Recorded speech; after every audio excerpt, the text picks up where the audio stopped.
আসসালামু আলাইকুম এভরিওয়ান। কেমন আছেন সবাই? আশা করি সবাই আলহামদুলিল্লাহ ভালো আছেন।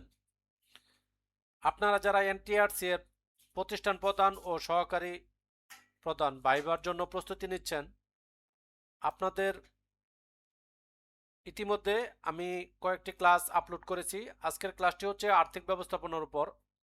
আপনারা কিন্তু ভাইবা বোর্ডে এই আর্থিক ব্যবস্থার উপর বিভিন্ন গুরুত্বপূর্ণ প্রশ্নগুলো আমি আজকে নিয়ে আসছি। তা প্রথম কোশ্চেন হচ্ছে সার্ভিস বুক রক্ষণাবেক্ষণ কিভাবে করবেন। চাকরির খতিয়ান বা সার্ভিস বুক প্রতি বছর যাচাই ও হালনাগাদ করতে হবে, যাতে কর্মচারী সেবা সংক্রান্ত তথ্য সঠিক থাকে। প্রতিষ্ঠানের বিদ্যুৎ ও টেলিফোন বিল কিভাবে পরিশোধ করবেন। এসব বিল রাজস্ব ও কন্টিনজেন্সি তহবিল থেকে নিয়ম অনুযায়ী পরিশোধ করা হয়। ভাউচার ব্যবস্থাপনা কিভাবে করবেন। সকল লেনদেন বৈধ প্রমাণপত্র হিসেবে ভাউচার সংরক্ষণ করব। আপনারা যে খরচগুলো করবেন সেটা অবশ্যই প্রত্যেকটারই একটা ভাউচার থাকতে হবে প্রমাণ হিসাবে। বিল পরিশোধের পর পেড এবং ক্যান্সেল সিল ব্যবহার করব। অডিট ফার্ম ও অডিট প্রক্রিয়া সম্পর্কে আপনার ধারণা কি। প্রতিষ্ঠানের হিসাব নিরীক্ষার জন্য নিয়োগকৃত সংস্থাকে অডিট ফার্ম বলা হয়। প্রতিষ্ঠানের যে হিসাব নিরীক্ষার জন্য নিয়োগকৃত যে সংস্থা সেটা হচ্ছে অডিট ফার্ম। আবার অডিট হলো আর্থিক হিসাবের সত্যতা যাচাইয়ের একটি গুরুত্বপূর্ণ প্রক্রিয়া। ডোনেশন গ্রহণের ক্ষেত্রে কি নিয়ম মানতে হবে। অনুদান গ্রহণের ক্ষেত্রে অবশ্যই দাতা সংস্থাকে রসিদ প্রদান করতে হবে এবং তা হিসাব বইয়ে অন্তর্ভুক্ত করতে হবে। আর্থিক বছরের হিসাব ক্লোজিং কবে করতে হয়। প্রতিষ্ঠানের আর্থিক বছরের হিসাব প্রতি বছর 30শে জুন ব্যাংকিং আওয়ারের পর ক্লোজিং করতে হয়। স্টক রেজিস্টারের যাচাই কিভাবে করবেন। স্টক রেজিস্টার অন্তর্ভুক্ত মালামাল বছরে অন্তত একবার ফিজিক্যাল ভেরিফিকেশন করতে হবে। কমপক্ষে একবার ফিজিক্যাল ভেরিফিকেশন করতে হবে। প্রতিষ্ঠানের বড় অঙ্কের অর্থ কিভাবে নিরাপদ রাখবেন। বড় অঙ্কের ফান্ড সঞ্চয়পত্র বা এফডিআর এ সংরক্ষণ করা নিরাপদ এবং এতে লাভও পাওয়া যায়।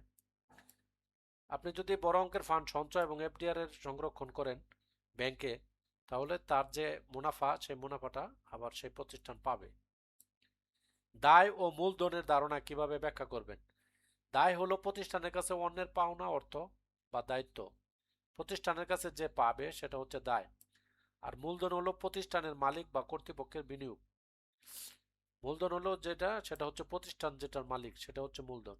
এই দুই এই দুইয়ের ভারসাম্য প্রতিষ্ঠানের আর্থিক স্থিতিশীলতা নির্দেশ করে। উপবৃত্তি কি বা এর গুরুত্ব কি।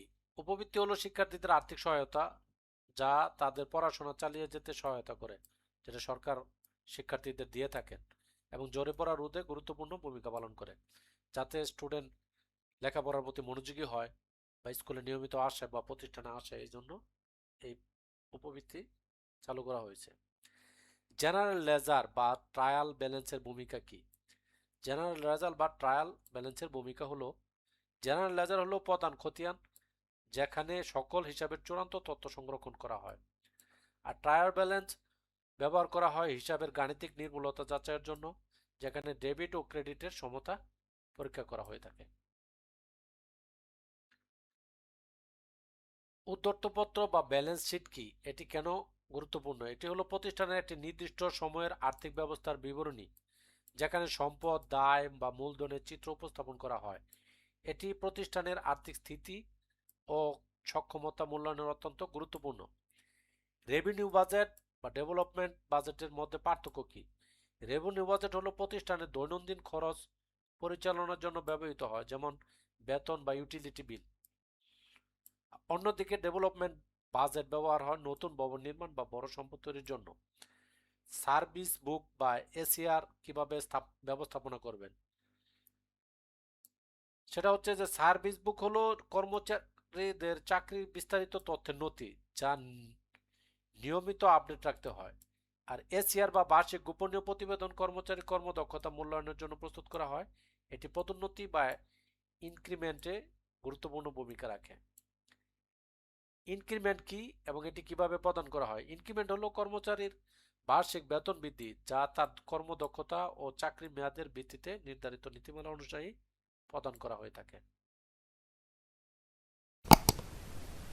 আয় ব্যয় বিবরণী কি বা নেট লাভ কিভাবে নির্ধারণ করা হয়? আয় ব্যয় বিবরণী নির্দিষ্ট সময়ের মোট ব্যয়, আয় ও ব্যয়ের হিসাব প্রদর্শন।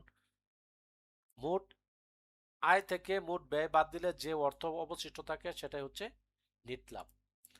ঘাটতি বাজেট বা উদ্বৃত্ত বাজেট কিভাবে চিহ্নিত করবেন? যখন ব্যয় আয়ের চেয়ে বেশি হয় তখন তাকে ঘাটতি বাজেট বলা হয়, আর যখন আয় ব্যয়ের চেয়ে বেশি হয় তখন তাকে উদ্বৃত্ত বাজেট বলা হয়। ব্যাংকিং লেনদেন, চেক বা পে অর্ডার, ব্যাংক ড্রাফটের ব্যবহার কিভাবে ভিন্ন? চেক হলো ব্যাংক থেকে অর্থ উত্তোলনের লিখিত আদেশ। পে অর্ডার একই ব্যাংকের নির্দিষ্ট শাখা থেকে অর্থ প্রদানের নিশ্চয়তা দেয়। আর ব্যাংক ড্রাফট হলো এক ব্যাংক থেকে অন্য ব্যাংকের অর্থ স্থানান্তরের নিরাপদ মাধ্যম। খুবই গুরুত্বপূর্ণ প্রশ্ন এগুলো। ক্রস চেক বা বিয়ার চেক বা অ্যাকাউন্ট পেইং চেকের মধ্যে পার্থক্য কি? ক্রস চেক হলো শুধুমাত্র ব্যাংক অ্যাকাউন্টে জমা, আর বিয়ার চেক যে কেউ নগদায়ন করতে পারে, আর অ্যাকাউন্ট পে চেক সবচেয়ে নিরাপদ, যা নির্দিষ্ট হিসাবেই জমা হয়। ট্রেজারি চালান বা কোড নম্বরের গুরুত্ব কি? ট্রেজারির চালান হলো সরকারি কোষাগারের টাকা জমার ফর্ম, আর কোড নম্বর নির্দিষ্ট বাজেট কাজ চিহ্নিত করতে ব্যবহৃত হয়। একুইটেন্স রুল বা কন্টিনজেন্ট রেজিস্টারের ব্যবহার কি? একুইটেন্স রুল হলো বেতন প্রদানের সময় কর্মচারীদের স্বাক্ষর সংরক্ষণের খাতা, আর কন্টিনজেন্ট রেজিস্টার হলো আনুষঙ্গিক খরচের হিসাব রাখার খাতা। অডিট অবজেকশন কি এবং এর জবাব কিভাবে দেওয়া হয়? নিরীক্ষার সময় কোনো অনিয়ম ধরা পড়লে তাকে অডিট অবজেকশন বলা হয় এবং এর আনুষ্ঠানিক জবাব ব্রডশিট রিপ্লাই আকারে প্রদান করা হয়। এফডিআর ও সঞ্চয়পত্রে বিনিয়োগ কেন গুরুত্বপূর্ণ? এফডিআর ও সঞ্চয়পত্রে বিনিয়োগ নিরাপদ এবং এতে নির্দিষ্ট হারে সুদ পাওয়া যায়, যা প্রতিষ্ঠানের অর্থ সংরক্ষণ ও বৃদ্ধি করতে সহায়ক।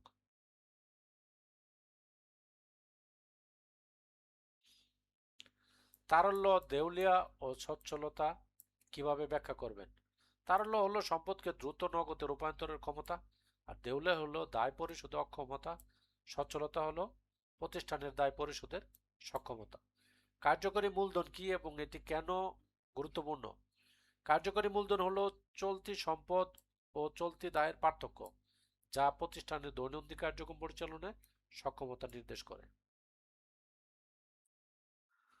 অনুদান, থুক বরাদ্দ ও আপ্যায়ন ব্যয়ের ব্যবহার কিভাবে নিয়ন্ত্রণ করবেন? অনুদান ও থুক বরাদ্দ নির্দিষ্ট উদ্দেশ্যে ব্যবহার করতে হবে।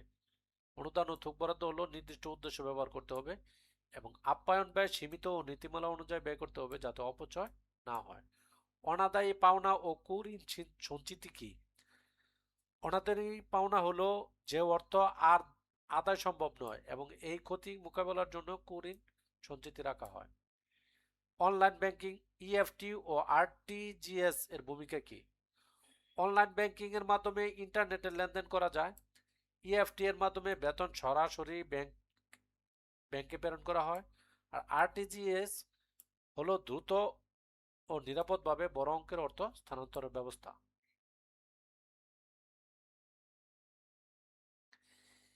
জিরো বেসড বাজেট ও ক্যাশ ফ্লো স্টেটমেন্ট কিভাবে প্রতিষ্ঠানের প্রয়োগ করবেন? জিরো বেস বাজেটে প্রতি বছর নতুন করে শূন্য থেকে পরিকল্পনা করে বাজেট তৈরি করা হয়, আর ক্যাশ ফ্লো স্টেটমেন্ট মাধ্যমে নগদ অর্থের প্রবাহ বিশ্লেষণ করে সঠিক আর্থিক সিদ্ধান্ত গ্রহণ করা হয়। একজন প্রতিষ্ঠানের প্রধান হিসেবে টিএডিএ কি এবং কোন ক্ষেত্রে এটি প্রযোজ্য হয়?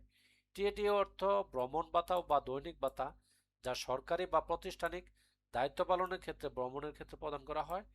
কোনো প্রশিক্ষণ, সভা পরিদর্শন বা অফিসিয়াল কাজে বাইরে গেলে নির্ধারিত নীতিমালা অনুযায়ী ভ্রমণ ব্যয় ও দৈনিক খরচ বাবদ এই ভাতা প্রদান করা হয়। এটি যথাযথ বিল ভাউচার সহ হিসাব করতে হয়। সো এই ছিল আজকের টিউটোরিয়াল।